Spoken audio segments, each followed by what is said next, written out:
Yeah. But hey, this is exciting. Oh, we are live. Wonderful. Hi. Hey, good to see you, Lianna. We did it. We are live to the world. Lovely to see everyone here. So my name's David Drapkin. I work at Psychedelics Today. I'm the director of education and training. And yeah, we're here to celebrate Vital. It's a vital psychedelic conversation where I talk to amazing people about kind of what is vital in their world and what they believe is vital for us to know about, to talk about, and to yeah, just understand deeply. And I've got a vital graduate, Lianna Tullis-Robinson, to Yes. chat with me. Yes. Hello, everyone. It's so nice to see you again, David. It is, yeah. I haven't seen you in person, and when you were in our first cohort of Vital, seems like a long time ago. Yeah, the world seemed like a different place. Um, So I want to do a bit of reminiscing about what the world was like then, particularly for you, professionally, and where Sure. you're kind of where your trajectory has evolved into now. And just to start off with telling folks watching this, um, Vital is a 12-month course. It's a journey. It's an experience. Lianna will tell you what it's like on her side. From my side, it was literally one of the most amazing things I've ever been part of. And we're about to start the third cohort of this in January, and applications are open until January the 14th.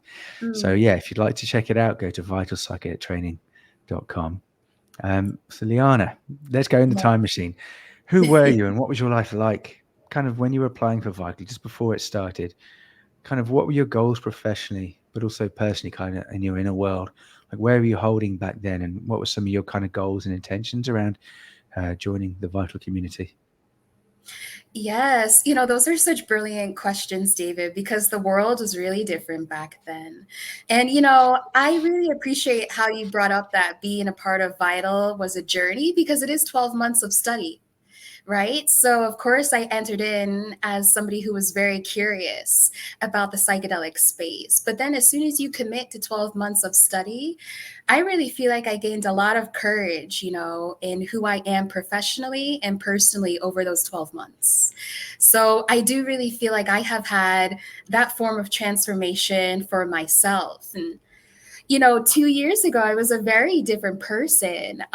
It's actually remarkable that I'm even on a live stream right now. Yeah, why is Two, that? yeah, 2 years ago, I was very anxious. I was very shy.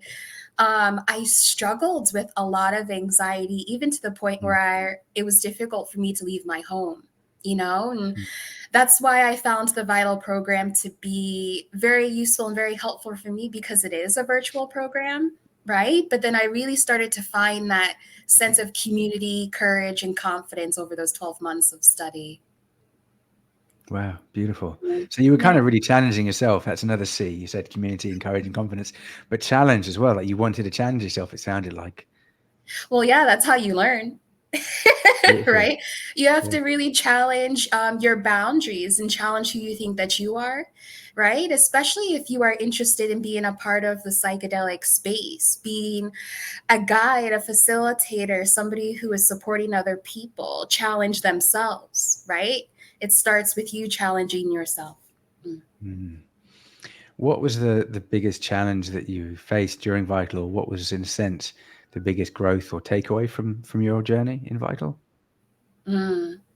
The biggest growth or takeaway that I had, I would really say the evolution of my personality and feeling like I am finding the others. Right. So, right now, I'm actually the first doctorate student in my university at Western Michigan University to be studying psychedelic science and research. So, at times, it can feel a bit isolating. But with us having the lecture once a week and that in combination with the study group, I really started to feel a greater sense of comfort in myself. Right.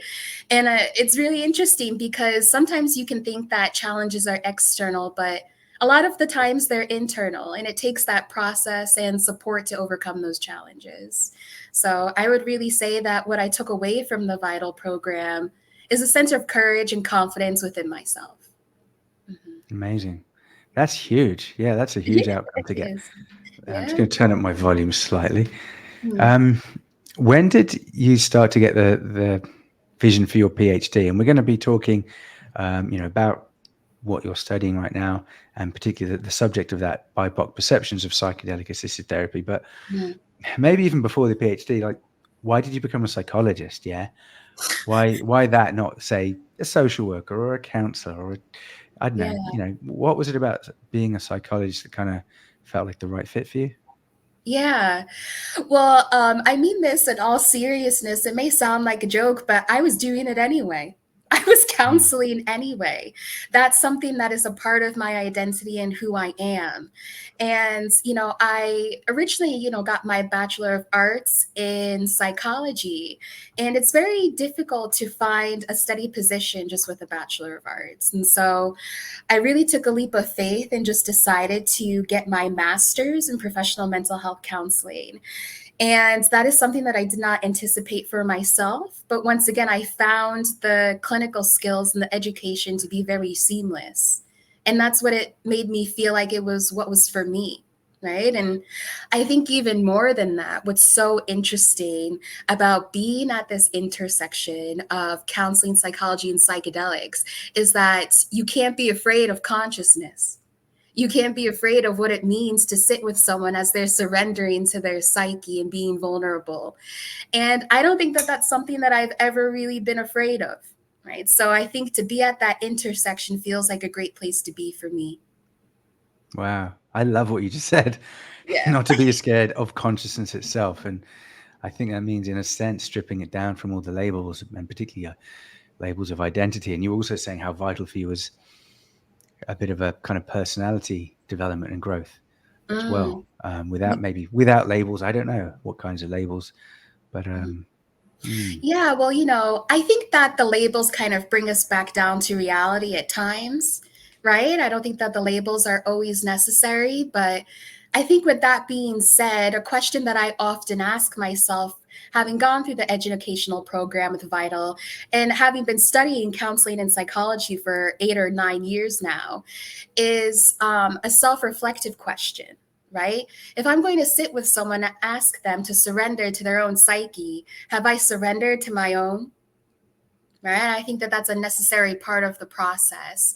And that essence of vulnerability is something that I really felt in those study groups, right? Sharing our thoughts and our perceptions from people who aren't only in counseling psychology, but they're in their own respective fields and looking into how do I integrate psychedelics into my professional niche.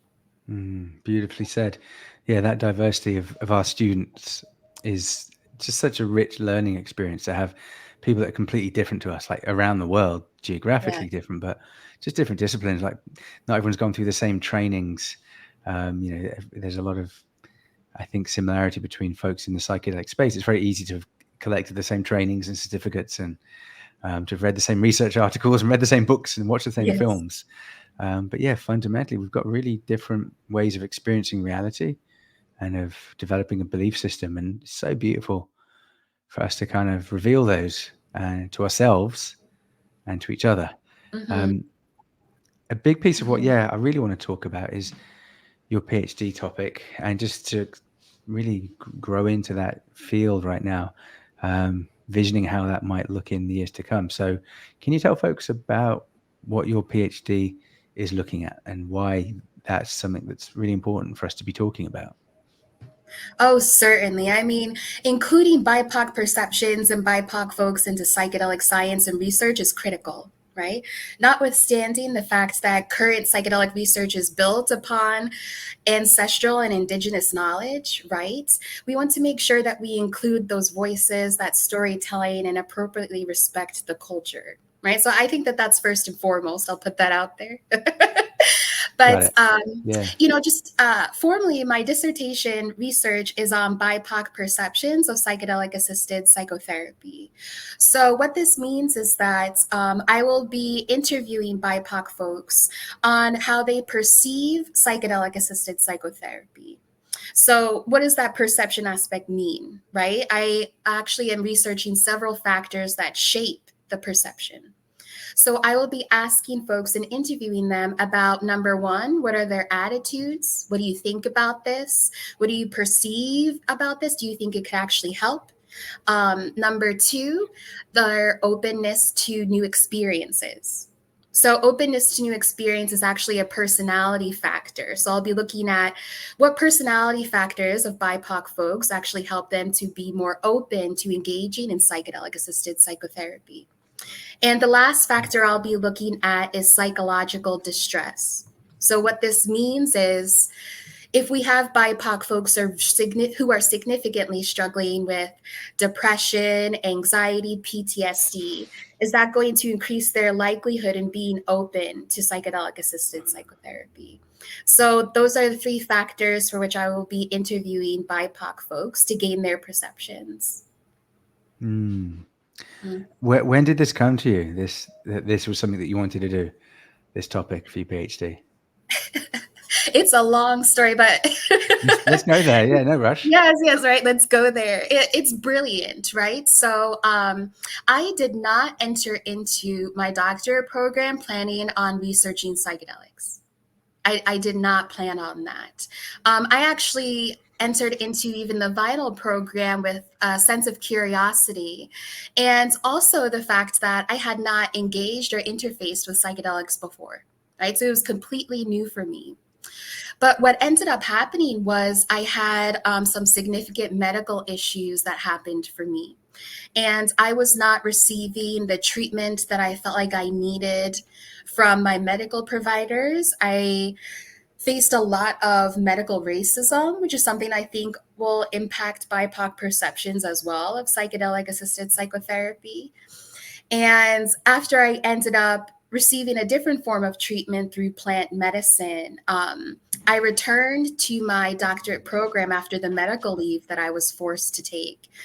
And I told my professors that I'm changing my topic to psychedelic assisted psychotherapy. So that was pretty much my journey. Wow. Divine intervention in a way, and now I feel very purposeful. Thanks for sharing that. Yeah, it's fairly common for us to have a psychedelic experience that somehow inspires us to get involved in the industry, to change our jobs or to get some new training or to seek to pivot our careers in a certain way. But yeah, to have gone through medical racism and then to have kind of taken that experience and they said, right, we need to learn about this in a sense so that it doesn't happen so often, or so that it's not so much of an obstacle, or so that we can design better systems so that BIPOC folks are more open to accessing psychedelics therapy. So this is a really big subject. Where should we go? Where should we go next in this? Like, do you have any kind of working hypotheses about, what are some of those BIPOC perceptions of psychedelic assisted therapy?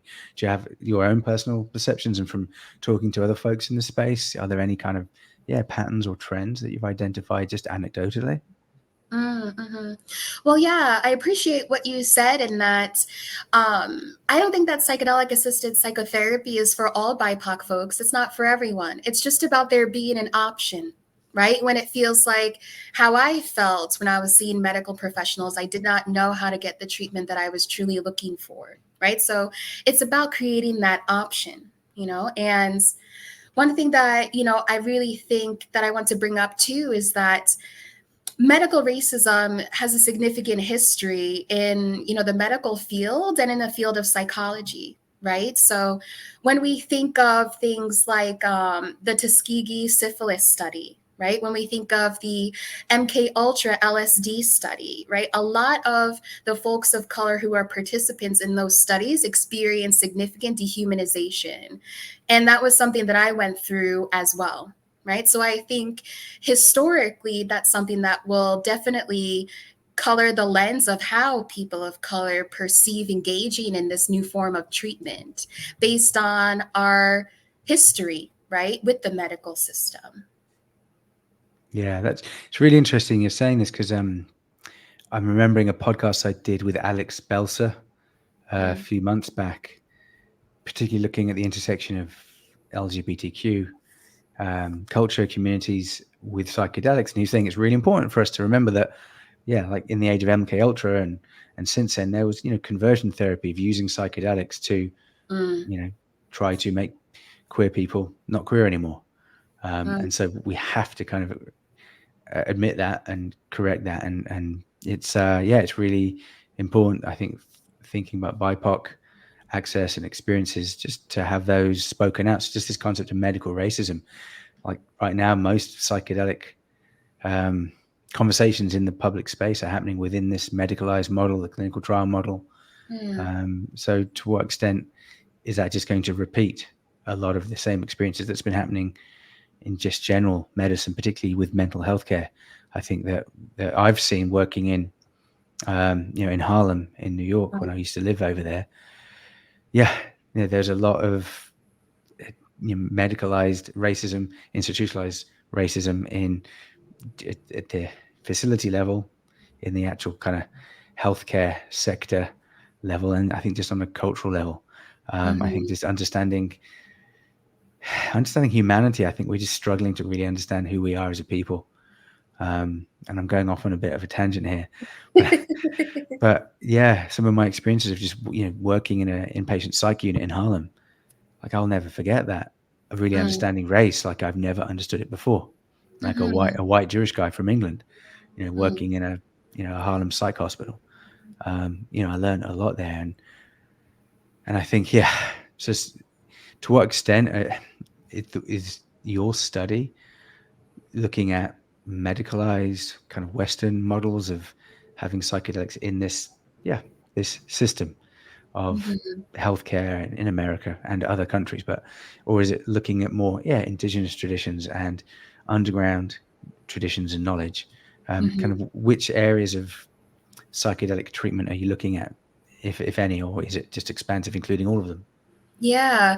So it would be more expansive, right? Because my intention is to ask general questions to see what people will develop from their own personal experience.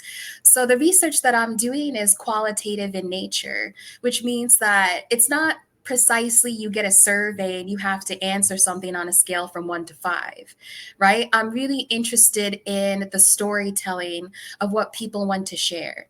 So that may include medical experiences that they've had. That may include the cultural relevance that they have with psychedelics. It may include what they learned from the war on drugs and seeing psychedelics as dishonorable substances.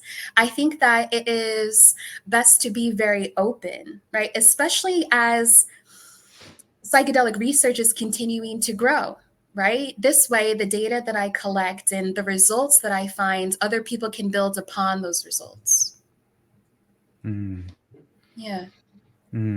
yeah, and I've got a feeling that you said you're the first person in your in your university to do anything about psychedelics. Um, are there To what extent has the subject that you're doing your PhD on been covered before, or is that also a bit of a pioneering subject that you're biting off here? Mm. I think it would be a bit of a pioneering subject, right? I don't think that psychedelic use is too unfamiliar in Michigan, right? We do have a couple Mm. of cities where psychedelics are decriminalized, about 4 cities. But I do think that it is a very honorable place to be in, right? To have this responsibility of, okay, I am the first doctorate student to be looking into this, right? How do I want to use this research to shape the imprint that I want to have on the field while also representing my university appropriately?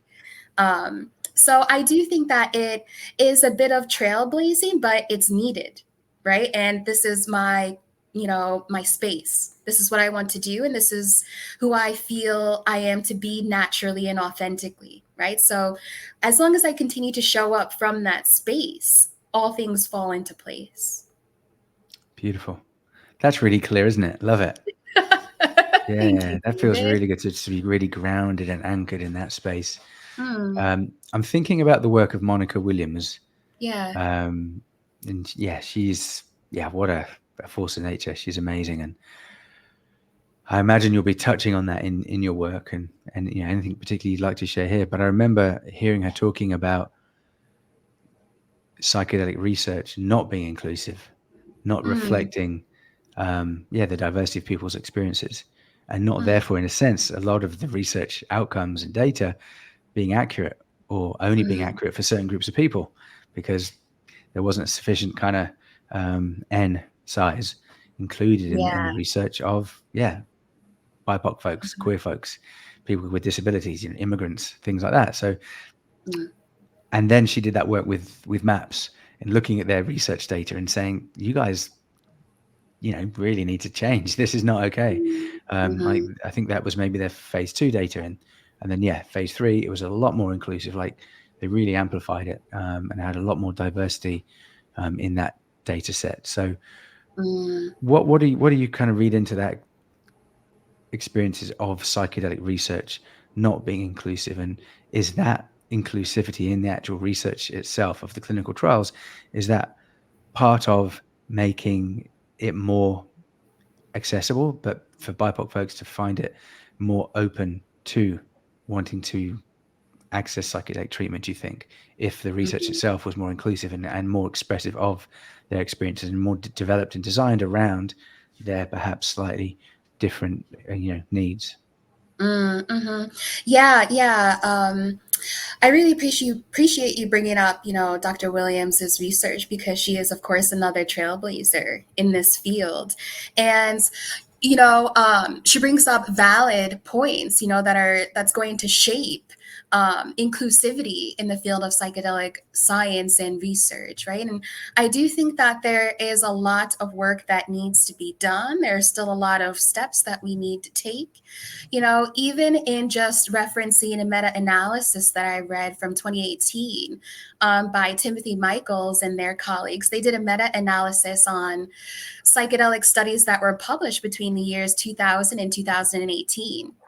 And they reflected on 17 studies. And what they actually found was that for 10 out of 17 of those studies, they actually had to contact the authors to get the ethno-racial data, right? So it wasn't even included in the published data in the Mm. publication of their studies, right? So I think that really hits at as well, like the lack of representation of BIPOC folks in psychedelic science and research, right?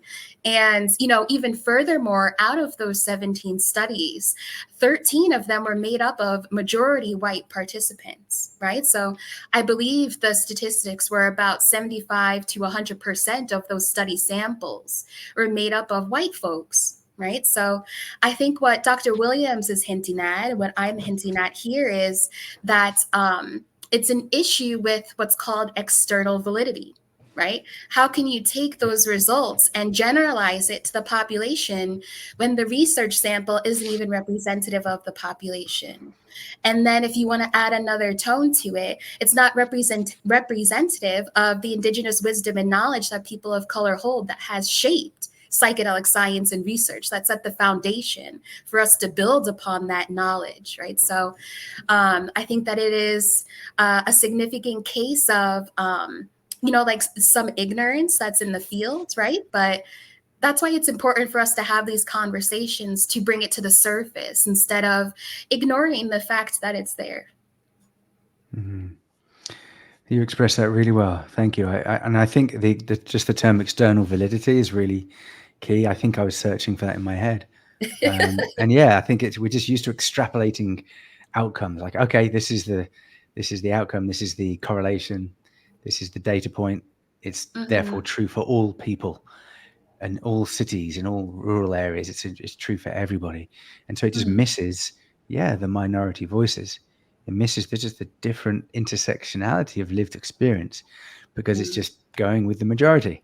This is what the average person experiences, so that's how it's going to be. And it's so important to understand just the depth of what makes us unique and our intersectionality. And Mhm. if there's ways of really speaking to that and celebrating that, and maybe tweaking a protocol here and there, or maybe just deepening some of the training that someone has in order to deliver psychedelic assisted treatment, Mhm. from having more inclusive research, we can say, okay, so this is what we know when working with people of different races, different genders, sexualities. You might want to try this approach, or you might want to include more of Yeah. this kind of work. And we think about that as cultural competence, Mm. cultural relevance, and I don't know what other words spring to mind, but Humility. cultural humility. Yeah. Yeah. No, those are all brilliant. observations too. And one thing that I really want to do with my research and my goal is to set the foundation for people to reference my research and other research that is out there to say, how do I optimize the psychedelic space for people of color so that they can thrive in their treatment? Right? So not just accessibility efforts, we're opening the door, but what are we asking people of color to walk into? What is that environment? Is it actually optimized for them? Right. So I think that that's an important factor for us to look at. And even as well with my dissertation research, BIPOC is an inclusive acronym, right? It's Black, Indigenous, and people of color. And my goal in researching BIPOC folks is to look at the similarities across the groups, but to also look at the intergroup differences, right? Because those are the nuances of how to optimize the space, right? So we don't want to overly generalize, what we know. There may be some differences in leading and guiding someone who would identify as being Black or African American through a psychedelic journey, as well as leading someone who would self-identify as being Indigenous through through a psychedelic journey, right? So looking at those nuanced differences as well as the similarities, I think are really going to be, dare I say, like the cherry on top of the cake, the chef's kiss on what we can do to optimize the space. Beautiful. And there's a couple of folks in the space that that I've met. I think you probably know Victor Cabral, and he is part of the We Are the Medicine, and Aize Gemma Everett, Table of Our Own, and quite a few other people have been part of the Table of Our Own organization, movement, film. Brilliant film. Have you seen it? I haven't seen it. Have you seen it? Yes. So I saw it. It was premiered at the Psychedelic Science Conference. Mm-hmm. Yeah, so their film premiered there. And when I tell you I cried the whole time, it was incredible. I think that they're actually on tour right now. So if you find that a Table of Our Own is being premiered in your space, I would definitely go see it. Yeah. Just tell people what it's about, what the kind of the overarching theme of it is, and then also how it touched you personally, and also just to say, everyone who's tuning in, if you've got any questions you'd like to ask for Lianna or myself, just pop them in the comments box and they should find their way to us. Thanks, Lianna. I'd love to hear more about that film. Yeah, so I'm not personally connected to the film, right? But I think that as a viewer, it really made my heart sing, right? Because I think especially in this space in Michigan, I'm, putting forth efforts to bring together a sense of community that I didn't particularly have in, my own space growing up. Within my family, there wasn't much discussion about psychedelics at all, in my family. And I think there isn't much discussion in the Black and African American communities either. So to watch this film, of Black and African American individuals and how they empower themselves, right, through interfacing with plant medicine really touched my heart. And I expect for anyone who watches it, it will really touch their soul, right? And so it's something that I think, as you said earlier, really rooted me in this space, right? Really grounded me in this space, right? Even if at times I may not see people who look, like me or who have had similar experiences of oppression that I have had, like the medical racism, like as we touched on, seeing people in a film come together is paramount, right? It was beautiful. Amazing. And I'm remembering when Aize taught in the first cohort for us, and he was really challenging just some of the words that we're using here. Just the idea of psychedelic renaissance. Well, who's it actually renaissance for? Maybe a lot of the people that own the patents and are the directors and investors in here, and just the term like psychedelic assisted therapy, and medicine itself, or who invented it and owns the medicine, and just the word integration as well. Like really challenging a lot of these words. So part of optimization for BIPOC folks may well be redefinitions, classifications of what we're actually talking about with new words and new models, new understandings around what this actually is. Oh, certainly, right? Let's continue to evolve, and let's continue to evolve together, right? By listening to each other and respecting each other's intersectional identities and cultural histories, right? But I think what you're hinting at and what the film hints at is that I think in the westernized medical model for treatment and healing, we tend to think of it as individual, rather than collective. We tend to look at it from a reductionist model where we need to fix ourselves, right? Instead of honoring our own inner guidance system and awareness to heal ourselves, right? So I'm not necessarily discouraging people from going and engaging in the medical system, but I think that the film and, why I'm here today and why people of color need to be in the psychedelic space is to bring awareness to the fact that westernized culture does not have a monopoly on healing and wellness, right? It's just one way, one angle of looking at how we can help ourselves heal. Beautiful. Yeah, and so one thread from that is also that there are multiple, and there need to be multiple options available to people to access psychedelics in a legal way.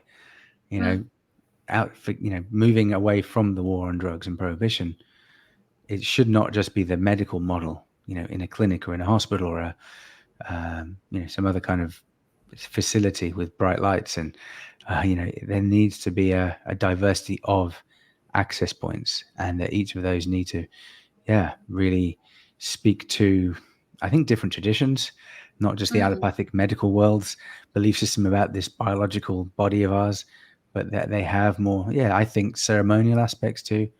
And they have more nature, more community, more groups, and less just, I am a patient and I need therapy because there's something wrong with me. Yeah. That's okay, and that's very valid. Definitely, we need that, but that shouldn't be the only way that we can legally use psychedelics. If I say I'm a patient and there's something wrong with me, I need help. Yeah. And, I think that it's just about openness. Even if that is the place where you find yourself, I think that it is about seeking that treatment and help, in whatever way and whatever aspect it shows up in that you ask for it. So it may even be that for some BIPOC folks, they would feel more comfortable in the westernized model because that is what we are indoctrinated into, right? So I think that it can still feel natural to want to take part in psychedelic assisted psychotherapy, where maybe it is an office, maybe it is a clinic. But I think, as I said earlier, it's about there being options to increase that person's level of comfort in the space, right? As we all know, the set and setting, right? So that's going to be just as subjective to the person as that person's psychedelic experience that they have. And there was something that kind of brings up to mind for me, when it comes to really interfacing with plant medicines from that feeling of I need to fix myself.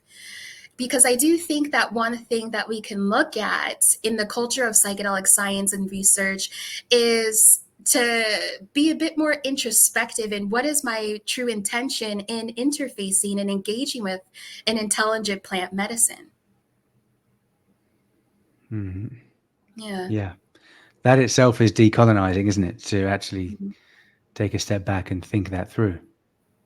Yeah. And it does bring to mind one thing that I feel like I have seen a bit in the psychedelic space, that is almost returning to psychedelics persistently, right? And so I wonder about that integration process following, the psychedelic journey. If I find myself returning to ayahuasca 20, 25 times, how am I truly integrating those journeys and what I have learned and the awareness I have from that intelligent plant medicine? Right. So, I'm interested in hearing, what you would even have to think about that as well. The persistent returning to plant medicines in order to feel like we need to fix ourselves instead of an awareness on how to integrate what we have learned from the journey. Yeah. There's a lot there we can go into, I think. Yeah. Yeah. And, something that we covered in Vital with Aize was the the nuances of white supremacy as a level of our consciousness and how it affects our perceptions, perceptions of health and wellness, um, and I think also, yeah, perceptions of psychedelics as medicines, as a product or a service, and I feel like, yeah, that we really need to strip down our sense of self, our sense of Mm. humanity, without spiritual bypassing and saying we're all one universal kind of butterfly, perfect Yeah.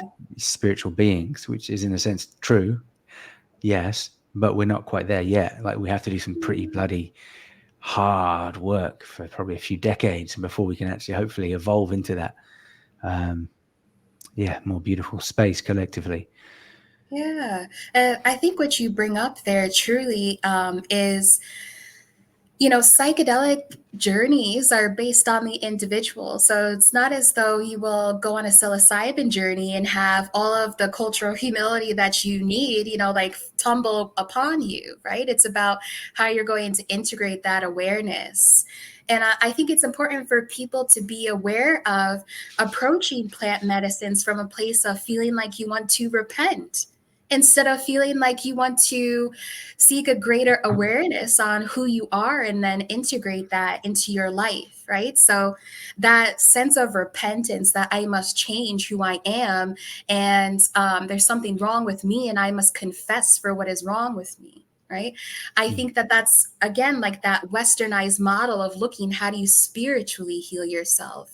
And that is very different from the indigenous perspectives and connections to plant medicine, and respecting something that can intelligently interface with you and support you through opening up who you are and those layers of yourself. Yeah. Do you think it would be accurate to say that for BIPOC folks, there might be more of an interest in understanding psychedelic therapy, treatment, medicine Mhm. as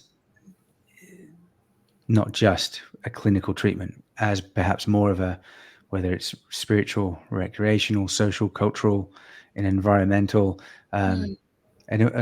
and experience, and particularly one that embraces freedom of conscience as well, and just Mm. being, having the liberty and the independence to make an adult decision about, want this, I need this is good for me. I wonder to what extent BIPOC folks might be more empowered to actually feel that and resonate that inside. Um, Yeah. No, that's beautiful. And I like how you brought up empowerment, right? mm, Because in my dissertation, I'm looking at psychological distress as well as from the angle of experiencing racial stress and trauma.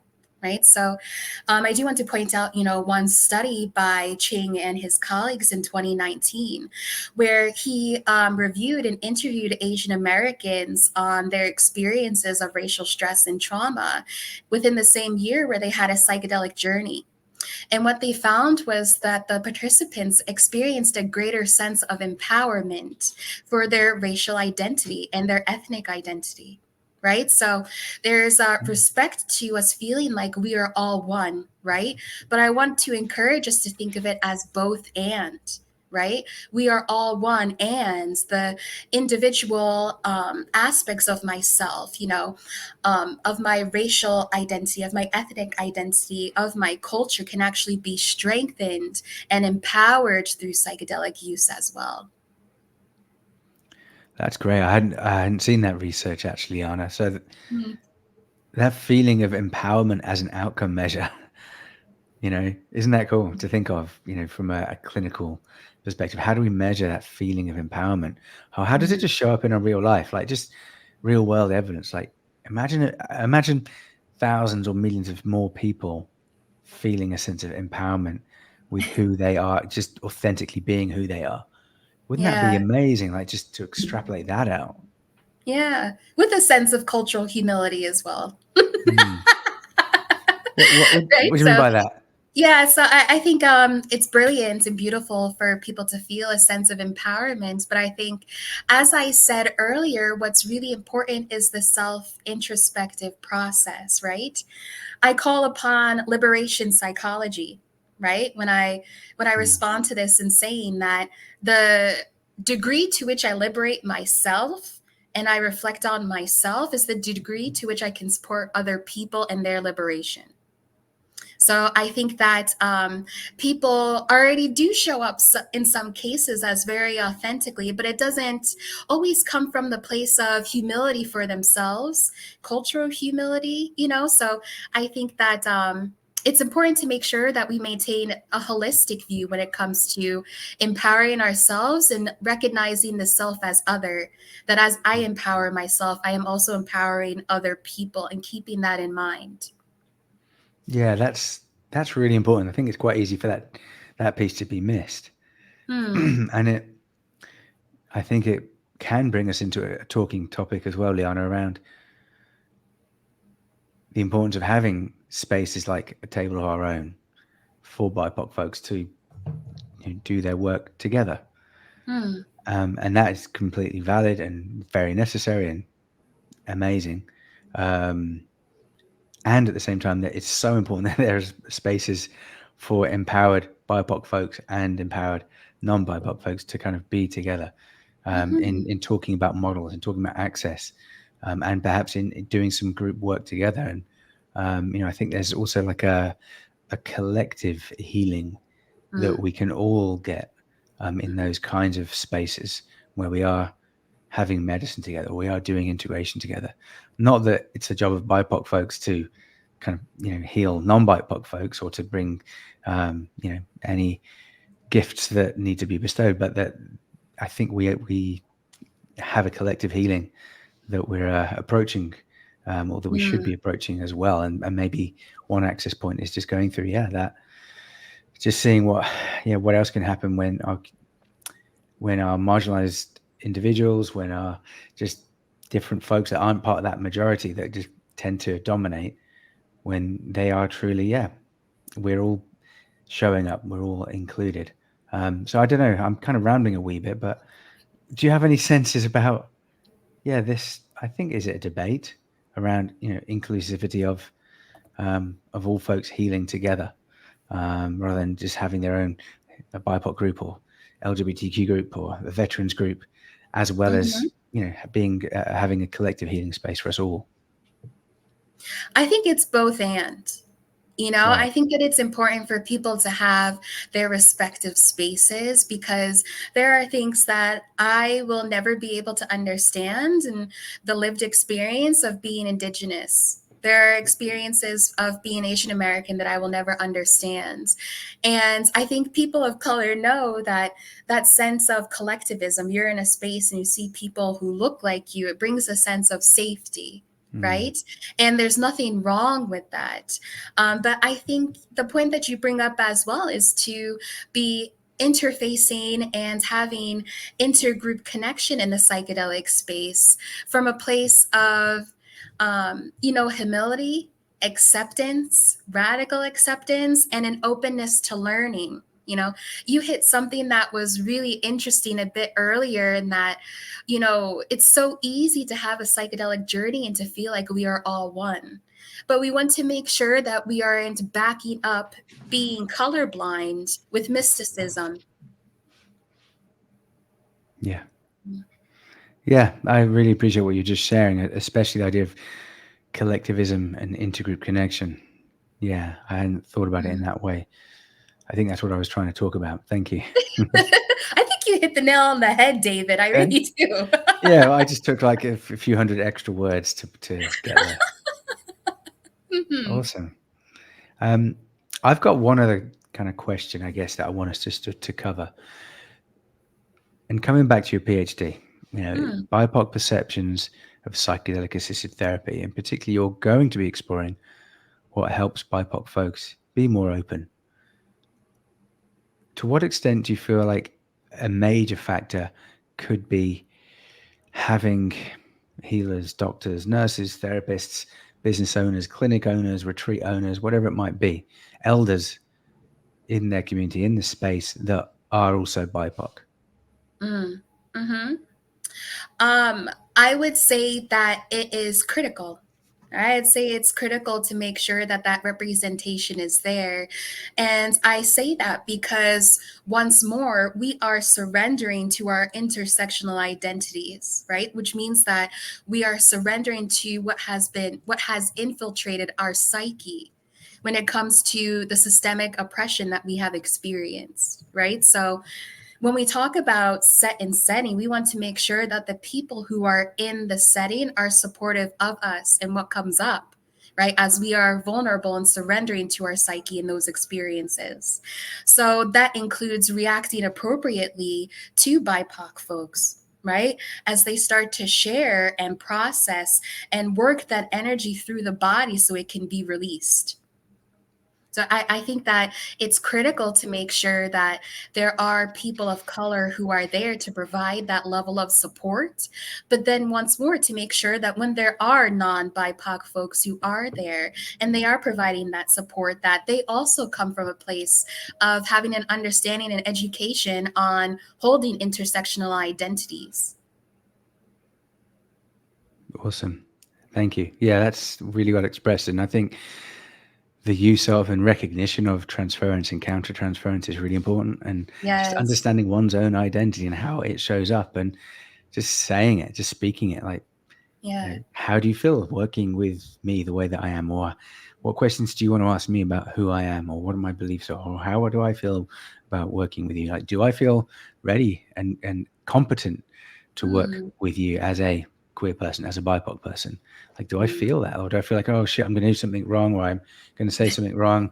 And if yeah. I'm feeling that way, I'm going into the space or trying to build a therapeutic relationship with someone, I'm holding all that in, like I'm going to say something wrong or do something wrong, then yeah, maybe I need to either express that and say, hey, I'm getting this insecurity, this countertransference happening, or maybe I'm not the right person, Mm. or it's not the right time for me. Depends. Yeah, I'm not sure if you have any thoughts around that. Yeah. How brilliant is it to start to bring up countertransference and transference in this space? And, I also want to bring it back to the certificate program as well, because that's why I think it is so important to get that additional education, because even psychotherapists providing traditional psychotherapy struggle with countertransference and transference with their clients. So you want to make sure that you receive an additional education so that number one, you can be educated on what you need to know. But number two, you can start to look at your own self and say, okay, what am I carrying that is going to influence the clients? What am I projecting at the client, right? It is an amplified form of psychotherapy because the client is in a vulnerable state of consciousness, right? So it's not just traditional psychotherapy where you can kind of manage for 50 minutes feeling a little off put by the client. No, you're going to be sitting with them for 4, 6, however many hours, right? So Yeah. try maintaining that facade for that amount of time. So it's very important to make sure that we have our own level of, as I said, surrendering to our own psyche to look into what is within myself, what is my countertransference as I am going into work and support this client. And even more so, what is the transference that they are going to project at me and how can I manage that? And still make sure that I am providing unconditional positive regard, right? Acceptance for the client and maintaining non judgment. Yeah. I wonder, just thinking about how do we learn to develop that skill of self-awareness and being so tuned in to our own inner worlds. And yes, Mm, we do try and create those experiences and those skills and competencies through Vital. But something I've really learned is that perhaps is the greatest competence and skill that we all need to have to do this safely. And if we don't have it, the self-awareness and insight and just being radically honest and accountable, then we can't truly be safe. And I think from a harm reduction perspective, that for us to do no harm and to minimize the risk of harm, yeah, that self-awareness is the greatest competency that we simply have to have as an ethical competence, that self-awareness, just mm, really knowing who we are, why are we here, what's going on in my inner world, and to what extent am I really available for this person that I'm sitting with, that I'm developing a therapeutic relationship with, to what extent is it facade, like you were saying? Because I can't hold that facade for that long. Yes. I can be grounded, I can be professional, I can, but I can't have a facade for Mm, a 6-8 hour session. Like that's, for me, that's not ethical, and it's not gonna give that person the experience that they need in order to be able to go into and surrender to their experience. yeah. I think what has really helped me is to maintain self-compassion, right? To maintain that self-compassionate space to know and to admit I need to continue learning, or I feel as prepared as I feel like I will be, and I'm open to asking for help. Right? I'm open to looking within myself, having those insights, but also recognizing that I have my own limitations. And I think that that self-compassionate space is something that you can also help to foster for other people. I think, as you said earlier, I'm not. In your example, you were saying something like, "How do you feel sitting with me?" you know and how do I feel sitting with you, and how can we meet each other in the place of compassion so that we can still connect? Love it. Thank you. I really love it, Lianna. So we're I think, coming to a wrap, and I just wanted to ask about your PhD. So I know Okay. this is a big deal, like it's a chunk of life, like a chapter of life. Mm, What's your sense about how long it's going to take you, or how long do you want it to take and spend to mm, kind of really go into this subject and come out the other end? well, you hit the nail on the head. It does take a chunk of your life. I'll Yeah. tell you that. But for where I am right now, I am submitting my application to the HSIRB. Right. So this is Hmm. where I will have my interview questions reviewed. I'll have my study reviewed to make sure that it abides by ethical guidelines, of course. So I do foresee that process being completed around February. So my hope is to begin the interviews around summer of next year. And, I think for the entirety of the dissertation process and how long it may take, I think that's going to depend on how many participants I have, how many interviews I conduct.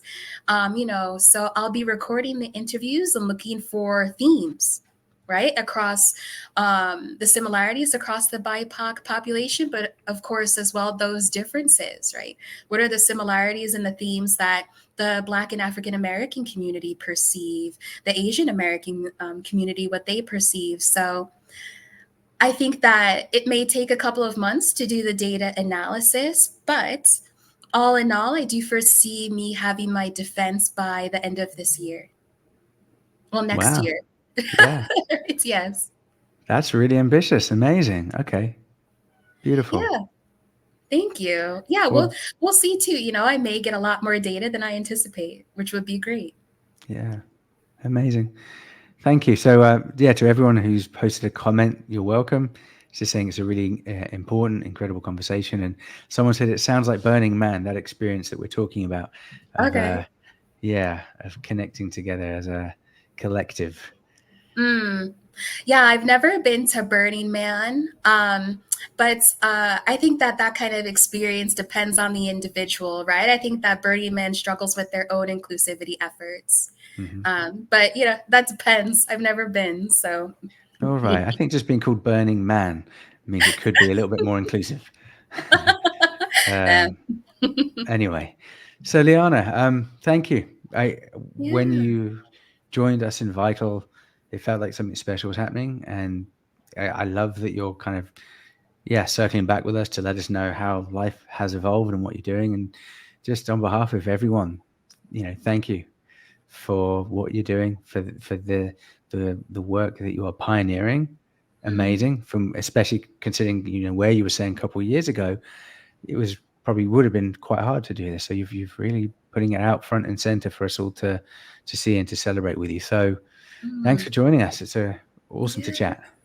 Yeah, thank you for having me. It's been a huge honor to be a part of the first cohort of the Vital program.